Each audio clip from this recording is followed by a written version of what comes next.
Bismillahirrahmanirrahim. Assalamualaikum warahmatullahi wabarakatuh. Nama saya Latifah Nisa Zuren, NIM 18043058. Di sini saya akan membahas soal tentang tugas pertemuan 11 mata kuliah Sistem Informasi Manajemen. Langsung saja, untuk pertanyaan pertama pada buku Bazan, Define Decision Support System and Group Decision Support System and describe the role they play in a business. Sistem pendukung keputusan atau DSS memberikan bantuan dalam evaluasi dan memilih di antara berbagai tindakan menggunakan OLAP atau manipulasi informasi untuk menciptakan kecerdasan bisnis dalam mendukung pengambilan keputusan strategis. Membantu pengambilan keputusan non-rutin di tingkat manajerial tinggi. Peran utamanya dalam bisnis adalah memberikan dan memanipulasi sejumlah besar data terperinci dari sumber internal dan eksternal yang berbeda. Menganalisis hubungan yang kompleks di antara ribuan atau bahkan jutaan item data untuk menemukan pola, tren, dan kondisi pengecualian adalah salah satu penggunaan utama yang terkait dengan DSS. Misalnya, dokter dapat memasukkan gejala ke dalam sistem pendukung keputusan sehingga dapat membantu mendiagnosis dan merawat pasien. Sedangkan Group Decision Support System atau GDSS yaitu sebuah interaktif sistem berbasis komputer yang memfasilitasi penyelesaian masalah yang tidak terstruktur dengan serangkaian pembuat keputusan bekerja sama sebagai sebuah kelompok, terutama kelompok manajer dalam menganalisa situasi masalah dan dalam pengambilan keputusan kelompok melakukan tugas. GDSS sebagai sistem pendukung keputusan kelompok yang berusaha memperbaiki komunikasi di antara para anggota kelompok dengan menyediakan lingkungan yang mendukung dan mendukung para pengambil keputusan dengan perangkat lunak GDSS yang disebut groupware. Selanjutnya, pertanyaan kedua dari buku Bazan, Define Expert System and describe the role they play in a business. Sistem pakar adalah program penasehat terkomputerisasi yang meniru proses penalaran para ahli dalam memecahkan masalah yang sulit. Biasanya mereka menyertakan basis pengetahuan yang berisi berbagai pengalaman terakumulasi dan seperangkat aturan untuk menerapkan basis pengetahuan ke setiap situasi tertentu. Sistem pakar ini adalah bentuk AI yang paling umum di arena bisnis karena sistem tersebut mengisi celah ketika pakar manusia sulit ditemukan atau dipertahankan atau terlalu mahal. Sistem paling terkenal yaitu bermain catur dan membantu diagnosis medis. Penalaran berbasis kasus adalah metode di mana masalah baru diselesaikan berdasarkan solusi dari kasus serupa yang dipecahkan di masa lalu. Lanjut, number 3. How can a manager use automation, streamlining, and business process reengineering to gain operational efficiency and effectiveness? Manajer dapat menggunakan otomatisasi, perampingan, dan rekayasa ulang proses bisnis untuk mendapatkan efisiensi dan efektivitas operasional dengan cara yaitu yaitu mempersingkat pemrosesan bisnis dengan mengurangi jumlah langkah melalui penghapusan langkah-langkah yang tidak perlu. Lalu otomatisasi, mengurangi biaya operasional dengan mengkomputerisasi tugas yang dilakukan karyawan secara manual. Lalu business process reengineering atau BPR, yaitu meningkatkan proses dengan merombak alur kerja untuk mencapai faktor penentu keberhasilan perusahaan dan indikator kinerja utama. Next, number 4, what is artificial intelligence? What are the 5 types of AI system? What application of AI over the great business value? Kecerdasan buatan mensimulasikan pemikiran dan perilaku manusia seperti kemampuan untuk belajar dan bernalar, dan tujuan akhirnya yaitu meniru kecerdasan manusia.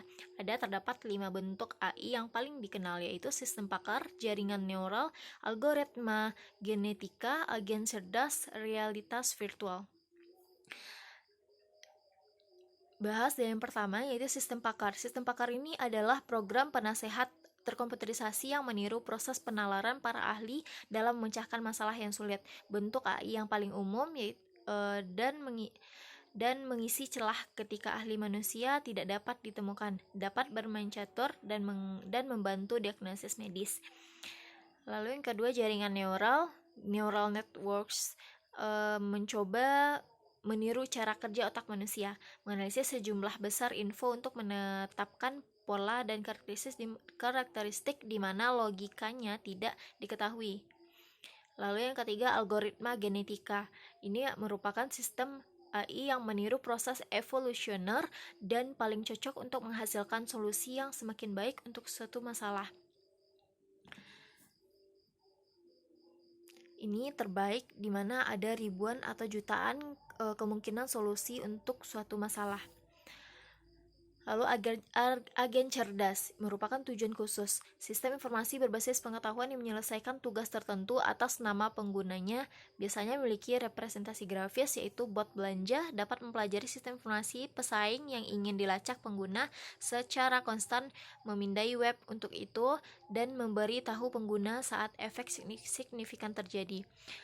Lalu realitas virtual. Ini adalah lingkungan simulasi komputer yang dapat menjadi simulasi dunia nyata atau dunia imaginer, yaitu operasi virtual. Nilai bisnis terbesar diperoleh dari penggunaan sistem pakar, karena mereka diprogram untuk menemukan solusi yang akan dimiliki seorang ahli. Ini lebih baik daripada memiliki seorang ahli tangan karena lebih murah dan tersedia setiap saat. Lanjut, pertanyaan pada sumber lain, yaitu jelaskan contoh keputusan-keputusan yang dihasilkan dari keberadaan DSS dan GDSS, serta contoh keputusan-keputusan yang dihasilkan dari keberadaan IES. Apa kesimpulan yang bisa saudara ambil? Baik, dari yang pertama, yaitu contoh keputusan-keputusan yang dihasilkan dari keberadaan DSS. Keputusannya yaitu, pertama, DSS untuk proses kenaikan jabatan dan perencanaan karir pada perusahaan. Cara pemilihan karyawan yang sesuai dengan kriteria yang ada pada suatu jabatan tertentu. Oleh karena itu, diperlukan suatu sistem pendukung keputusan untuk proses profile matching dan analisis gap yang dibuat berdasarkan data dan norma-norma SDM yang terdapat di perusahaan. Proses profile matching dilakukan untuk menentukan rekomendasi karyawan dalam sistem kenaikan jabatan dan perencanaan karir berdasarkan pada 3 aspek, yaitu kapasitas intelektual, sikap kerja, dan perilaku. Lalu, yang kedua, DSS berbasis spreadsheet untuk menganalisis sistem penyelenggaraan pendidikan. Manajemen lembaga pendidikan memerlukan alat bantu untuk perencanaan anggaran yang dapat mensimulasikan pengaruh kebijakan manajemen terhadap anggaran operasional dan menghasilkan informasi keuangan untuk digunakan dalam menetapkan alternatif pemodelan anggaran yang akan diterapkan. Sistem pendukung keputusan yang digunakan ini adalah DSS berbasis spreadsheet yang menggunakan kebijakan manajemen sebagai acuan untuk menentukan besaran komposisi anggaran operasional pendidikan dari tahun ke tahun dalam bentuk program analisis anggaran. Lalu lanjut contoh keputusan yang dihasilkan dari keberadaan GDSS. Perusahaan IBM, begitu juga banyak perusahaan lain, memulai sistem pendukung keputusan kelompok yang memperbaiki pertemuan kelompok. Kasus khusus melibatkan manajer pabrik karena tidak dapat mengidentifikasi penyebab masalah dengan shop floor control. Setelah pertemuan selama 2 jam dengan personel pabrik, semua yang dihasilkan adalah argumen dan perasaan buruk. Jadi setelah bertemu dengan fasilitator sistem pendukung keputusan kelompok perusahaan, manajer memutuskan untuk memiliki 10 karyawan pabrik. Dirinya dirinya sendiri, dan 2 analisis junior untuk berpartisipasi dalam sistem pendukung keputusan kelompok. Mereka akan menggunakan brainstorming dan voting elektronik untuk menyelesaikan masalah shop floor control. Manajer dan fasilitator memutuskan topiknya adalah apa isu utama dalam memperbaiki shop floor control. Setelah melakukan brainstorming selama 35 menit dan mengumpulkan 645 baris saran, gagasan, dan komentar tentang bagaimana memperbaiki shop floor control, manajemen menemukan bahwa dia mendapatkan informasi bermanfaat tentang masalah ini untuk pertama kalinya. Sebuah daftar disusun dari komentar dan kemudian anggota kelompok menentukannya sesuai urutan kepentingannya. Hasilnya dipajang dan diskusi berlangsung selama 10 menit. Manajer mengucapkan terima kasih kepada peserta dan memberikan hard file dari semua diskusi dan hasil voting kelompok. Lalu yang ketiga, contoh keputusan-keputusan yang dihasilkan dari keberadaan ES, yaitu sistem pakar dalam bidang kedokteran. Di dunia kedokteran sudah banyak muncul aplikasi sistem pakar. Sistem pakar ini mampu mendiagnosis berbagai jenis penyakit pada manusia, baik penyakit mata, THT, mulut, organ dalam, maupun AIDS. Dengan adanya pakar ini, orang awam mampu mendeteksi adanya penyakit pada dirinya berdasarkan gejala-gejala yang disarankan oleh orang tersebut dengan menjawab pertanyaan pada aplikasi seperti halnya konsultasi ke dokter. Pada aplikasi sistem pakar umumnya, user akan diminta untuk menjawab pertanyaan sesuai dengan gejala yang dirasakan. Dalam aplikasi ini, user menjawab dengan ya atau tidak. Setelah menjawab beberapa pertanyaan, maka aplikasi akan menghasilkan kesimpulan mengenai jenis penyakit mata yang diderita oleh user. Lalu, selanjutnya, implementasi sistem pakar di bidang pemodelan. Sistem pakar juga dapat diterapkan pada bidang pemodelan. Contoh pada lingkungan bidang pemodelan ini maksud yaitu seperti simulasi pesawat terbang untuk pelatihan calon pilot, teaser keongmas, visual tubuh bagian dalam manusia untuk membantu proses operasi. Maka dari ketiga contoh keputusan-keputusan tersebut dapat disimpulkan bahwa DSS merupakan suatu sistem informasi yang diharapkan dapat membantu manajemen dalam proses pengambilan keputusan. Keberadaan DSS bukan untuk menggantikan tugas-tugas manajer, tetapi untuk menjadi sarana penunjang atau tools bagi mereka. Jadi fungsinya adalah untuk membantu mengambil keputusan dengan menyediakan informasi, model, atau perangkat untuk menganalisa informasi. Lalu GDSS merupakan sistem informasi berbasis komputer yang digunakan untuk memperbaiki pengambilan keputusan kelompok di suatu organisasi yang memberikan penyediaan sesuatu yang mendukung komunikasi bagi anggota yang tergabung dalam kelompok. GDSS sebagai sebuah sistem yang menggabungkan teknologi komunikasi, komputasi, dan pengambilan keputusan untuk memfasilitasi perumusan penyelesaian masalah tidak terstruktur oleh kelompok orang. Sebagian besar GDSS dirancang untuk memudahkan kelompok agar menjadi lebih produktif dengan mendukung pertukaran gagasan, pendapatan, dan preferensi di dalam kelompok. Sedangkan expert system adalah sistem yang berusaha mengadopsi pengetahuan manusia ke komputer agar komputer dapat menyelesaikan masalah seperti yang biasa dilakukan oleh para ahli. Lalu lanjut, untuk pertanyaan selanjutnya, jelaskan apa harus DSS dan GDSS menjadi satu paket dalam sebuah entitas bisnis harus dibangun dan diimplementasikan berbarengan. Perusahaan seperti apa yang harus punya DSS serta GDSS, dan perusahaan seperti apa pula yang cukup dengan DSS saja. Jelaskan pula contoh DSS maupun GDSS pada sebuah entitas bisnis. DSS dan GDSS sebaiknya menjadi satu paket dalam sebuah entitas bisnis, karena DSS merupakan sistem untuk membantu manajer dalam mengambil keputusan dengan cara mengamati lingkungan di dalam perusahaan. Contohnya seperti link elektronik, sedangkan GDSS hampir sama dengan DSS. Bedanya GDSS mencari solusi permasalahan melalui pengumpulan pengetahuan dalam suatu kelompok, bukan per individu. Biasanya terbentuk kuesioner, konsultasi, dan skenario. Contohnya seperti e-government, sehingga jika pengambilan keputusan dilakukan oleh DSS dan GDSS, menjadi satu, maka entitas bisnis akan menghasilkan keputusan yang lebih baik dan lebih akurat. IBM merupakan salah satu contoh perusahaan yang mengimplementasikan DSS serta GDSS. Perusahaan yang mengimplementasikan DSS yang hanya mengimplementasikan DSS, contohnya yaitu PT Telkom. Contoh pengembangan DSS pada PT Telkom yaitu di dalam era persaingan yang ketat, rencana dalam jangka menengah dan panjang tidak lagi menarik ketepatan supply karena tuntutan supply dan demand selalu bergeser dalam periode yang cepat. Dalam hal ini, PT Telkom membuat suatu aplikasi yang dapat dipergunakan untuk mempermudah PT Telkom dalam pengambilan keputusan yang cepat dan juga akurat. Aplikasi yang menggunakan Telkom e-service akan membantu pengambilan keputusan karena hasilnya yang bersifat matematis. Sebagai kesimpulan, aplikasi ini akan dapat membantu evaluasi pemilihan pengembangan suatu jaringan akses yang tepat yang akan dikembangkan PT Telkom, karena Telkom e-service berfungsi juga agar hubungan antara PT Telkom dan customer terjalin. Dengan adanya Telkom e-service, PT Telkom dapat mengetahui saran-saran yang diberikan oleh customer untuk mengembangkan bisnisnya.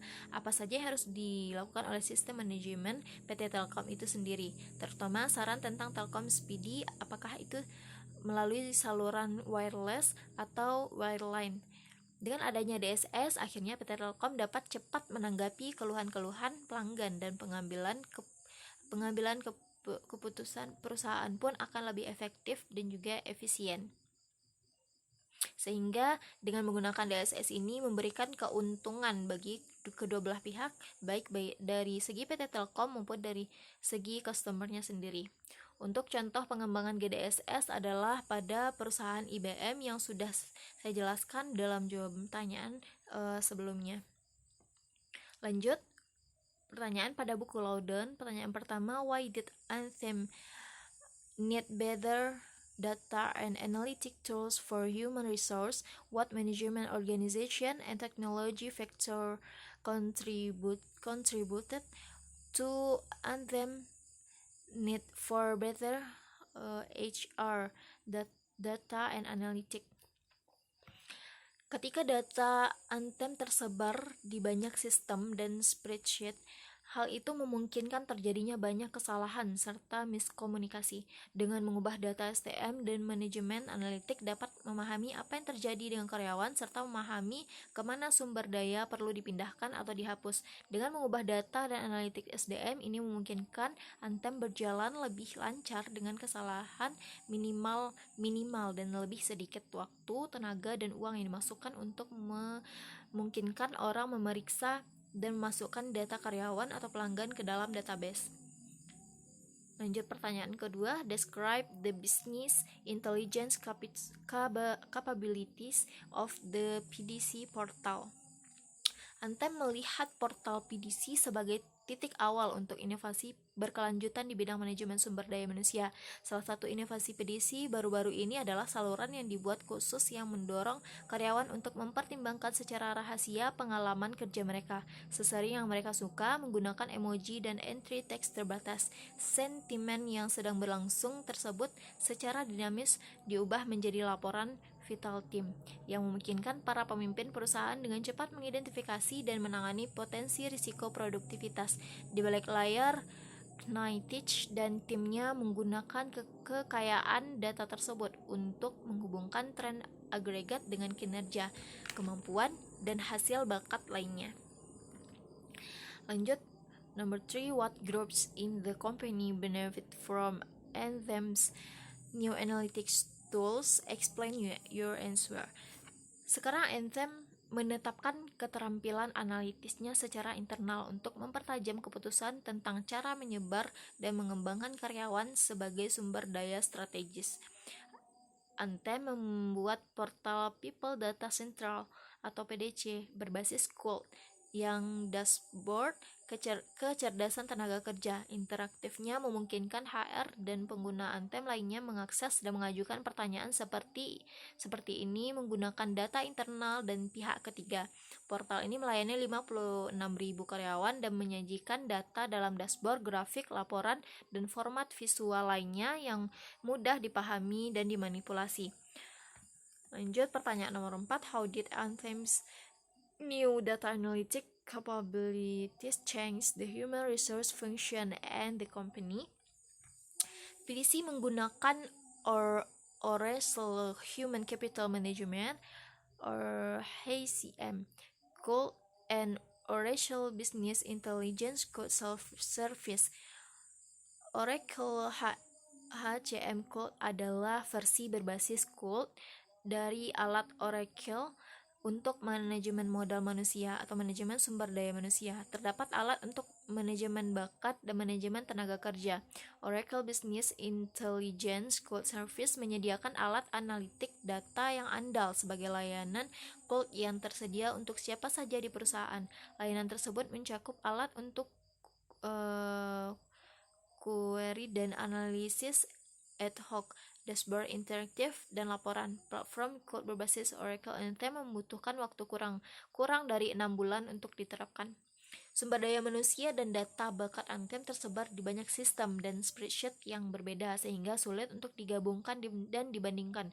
Untuk meningkatkan program perekrutan, promosi, dan pengembangan karyawan Departemen SDM, Anthem membutuhkan alat analitik yang lebih baik dan tampilan datanya di seluruh perusahaan terstandarisasi.